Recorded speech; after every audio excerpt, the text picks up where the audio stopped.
अस्सलाम वालेकुम, कैसे हैं आप सब लोग। आई होप आप सब लोग ठीक ठाक होंगे। मेरी दुआ भी है कि आप लोग जहाँ भी हों बिल्कुल ठीक ठाक हों, खैर खैरियत से हों। तो जनाब, जैसा कि व्लॉग के स्टार्ट में आप लोगों ने देख ही लिया कि आज हमारी हेल्पर जो है ना वो बैठ के साग बना रही हैं, क्योंकि वो फ्रेश जो है ना वो सरसों का साग तोड़ के लाई थी खेतों से, और फिर वो अच्छे से काट कूट के भी देती हैं, तो इसलिए काम जो है ना काफ़ी आसान हो जाता है। और फिर मेरी मदर इन लॉ जो है ना वो रख देती हैं पतीले पे आहिस्ता आहिस्ता पकने के लिए।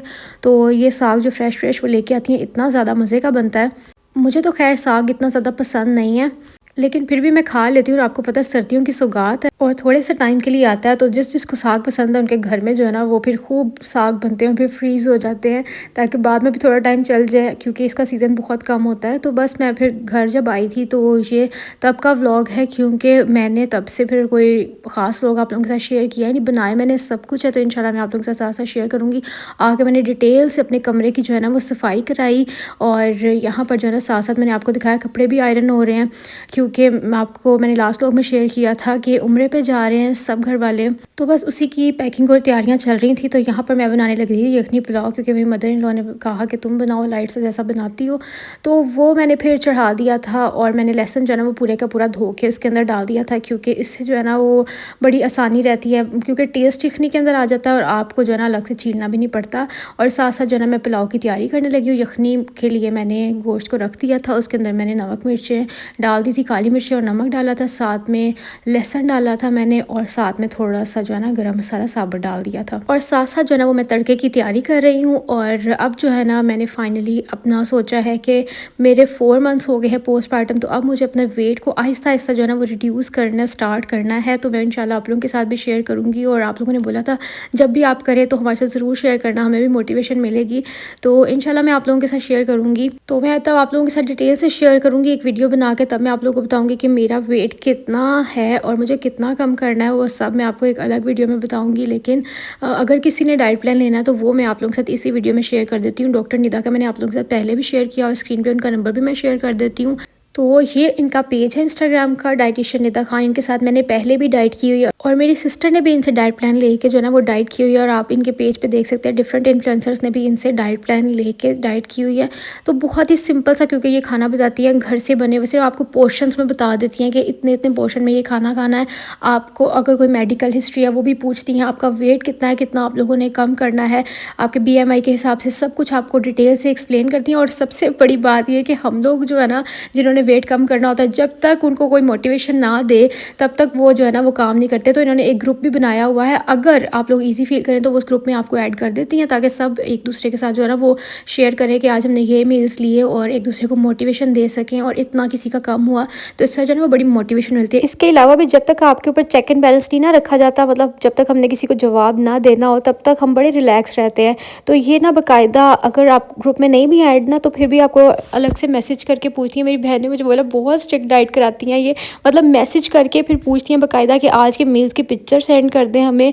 और अगर आप इनको पैसे दे के डाइट प्लान ले रहे हैं ना, तो पूरा पैसा वसूल आपका होता है, यानी चीटिंग के भी कोई चांसेस नहीं है। बाकी ये कि आपको चीट मील जिस दिन भी लेना होता है वो तो आपको वो अलाउ करती हैं।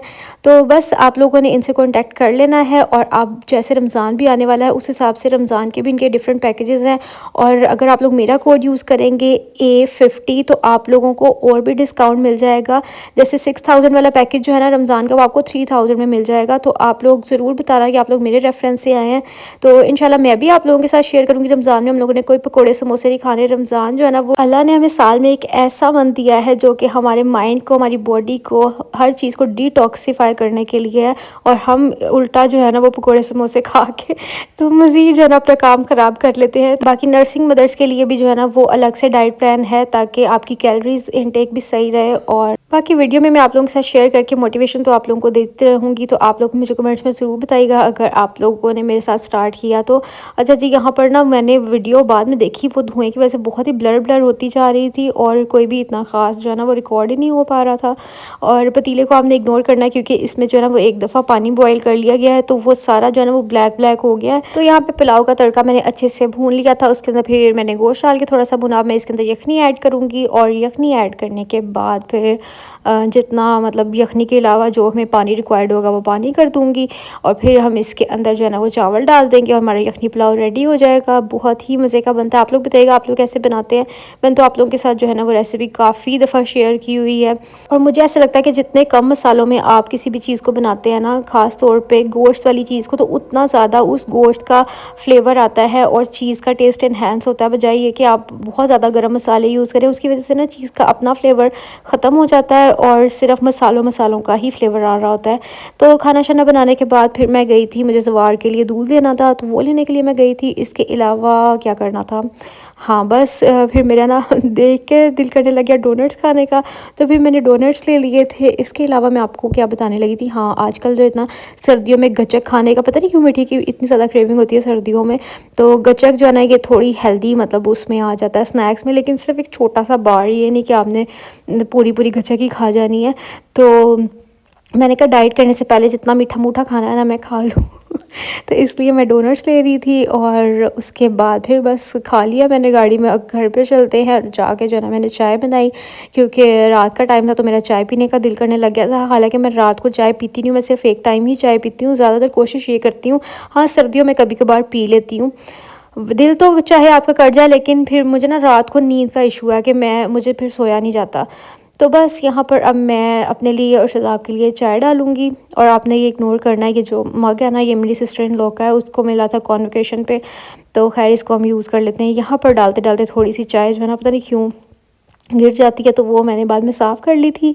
सर्व करने से पहले ज़रूर साफ़ किया करें, क्योंकि मेरी मामा कहती है जब भी बर्तन आप टपकता टपकता चाहे सालन दें या चाय सर्व करें तो वो आपके मैनर्स के बिल्कुल ख़िलाफ़ है सर्व करने के। तो इसलिए हमेशा बर्तन को साफ़ करके फिर सर्व किया करें, क्योंकि मैंने बहुत से लोगों को देखा है कि मतलब जब सालन डाल रहे होते हैं तो सालन टपक रहा होता है, ऑयल टपक रहा होता है और उसी तरह सर्व कर देते हैं। और यहाँ पर जो है ना अब मैं बेडशीट चेंज करने लगी हूँ। ये लेके आई थी मेरी मदर इन लॉ मेरे लिए बेडशीट, तो मैंने सोचा चलो आज ये बिछा लेती हूँ और ये मैं आपको बिछा कर दिखाती हूँ कि कैसी लगती है। तो वो अपने लिए भी लेके आई थी तो इसलिए मेरे लिए भी ले आई, तो उन्होंने जब मुझे दी तो मैंने सोचा कि मैं बिछा लेती हूँ आज ही और आप लोगों के साथ फिर मैं शेयर करती हूँ। तो ये जनाब हो गई है। अब आप लोग मुझे बताइएगा कि कैसी लग रही है ये।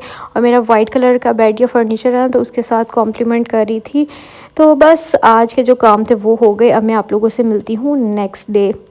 तो बस मुझसे एक दिन में जितना रिकॉर्ड हो पाता है मैं कर लेती हूँ, बाकी मैं कोशिश करती हूँ कि व्लॉग थोड़ा लंबा ही हो, तो फिर मैं 3-4 दिन का व्लॉग एक साथ अपलोड कर देती हूँ। तो नेक्स्ट डे मैंने बनाई थी शोरबे वाली, मतलब रस में से शोरबे वाली जो ना फ़िश बनाई थी। इसको मैंने रिकॉर्ड नहीं किया क्योंकि मैंने जल्दी जल्दी में बनाई थी, कोई घर पर नहीं था, तो मैंने जो है ना वो फिर सवार को सुला के तो जल्दी जल्दी से खाना बना लिया था। और फिर हाँ ये मैंने कुछ ग्रोसरीज ऑर्डर की थी, मेरा सैंडविच खाने का दिल कर रहा था तो मैंने जलाल सन से सैंडविच मंगवा लिया क्योंकि मुझे इनका फहीता सैंडविच बहुत पसंद है। और साथ में ये मैंने कुछ फ्रूट्स और दूध और अंडे ये सब चीज़ें मेरी ख़त्म हुई थी तो ये मैंने ये मंगवाई, साथ में टिशू। तो मैंने सोचा अब क्या जाऊँ और हम शदाब का वेट करूँ लेके आए, तो इसीलिए फिर मैंने पैंडा मार्ट से ही ऑर्डर कर दी थी। और ये है उससे भी नेक्स्ट डे का व्लॉग देख ले। मैंने आपको कहा था ना मैंने जिस दिन रिकॉर्ड हो पाता उस दिन कर लेती हूँ, नहीं तो फिर बिट्स आप लोगों के साथ शेयर कर देती हूँ। तो नेक्स्ट डे जो है ना वो शवरमाज लेके आए थे मेरे ब्रदर इन लॉ, तो बस हम लोग वो बैठ के खाने लगे थे। और साथ में जो है ना वो मैंने आपको बोला ना सर्दियों में मीठे की बहुत ज़्यादा क्रेविंग होती है, तो फिर वो आते हुए जो है ना वो केक भी लेके आए थे। तो बस यहाँ पर केक भी कट करेंगे और खाएंगे क्योंकि उसके बाद इनकी सुबह की फ़्लाइट है, तो बस फिर पैकिंग शैकिंग करेंगे। तो बहुत से लोग मुझे पूछ रहे थे कि आपकी मदर इन लॉ जो है ना वो इद्दत में जा रही हैं उम्रे पे, तो देखिए उनका वो पर्सनल मैटर है और अल्लाह ने अगर उनको बुलाया है तो वो जा रही हैं, क्योंकि अल्लाह के बुलावे के बगैर तो इंसान कहीं पे भी नहीं जा सकता। और उनको उनके लिए यही बेहतर लगा कि शायद मुझे उधर जाके सब्र आ जाए। बाकी मैंने आपको बोला ना कि हर किसी का पर्सनल मैटर है, तो मुझे ख़ुद भी अच्छा नहीं लगेगा इस बारे में बात करना, क्योंकि आपका बनता ही नहीं है, ये इंसान का और अल्लाह का मामला होता है। तो इसलिए उनको आपको या किसी को, मुझे कोई हक़ नहीं है किसी को जज करने का, इसीलिए मैं इस बारे में ज़्यादा बात ही नहीं करना चाहूँगी। तो बस यहाँ पे पैकिंग शैकिंग हो गई है स्टार्ट। और ये साथ जो है ना बिस्किट्स रखे थे उन्होंने बांटने के लिए, और ये जो दाना लेके जाते हैं परिंदों को, कबूतरों को डालने के लिए, ये भी उन्होंने ले लिया था, साथ में बाजरा वगैरह जो होता है।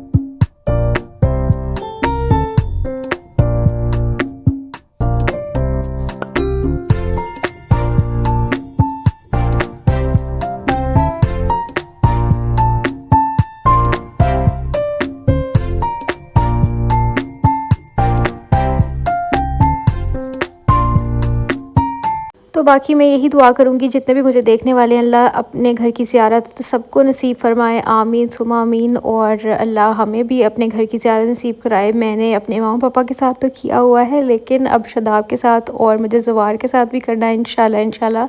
तो बस आप लोगों के लिए भी यही दुआ है। मुझे पता है कि ये दुआ वो है जो कि हर कोई चाहता है कि हम अल्लाह के घर ज़रूर जाएँ, खाना काबा को देखें।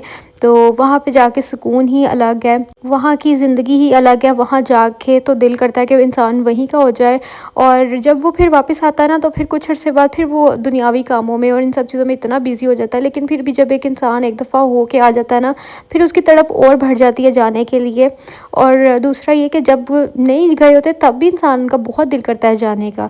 लेकिन जब आप एक दफ़ा देख लेते हो उस फीलिंग को, उस एहसास को आप महसूस कर लेते हो ना, तो फिर आपका बार बार जाने का दिल करता है।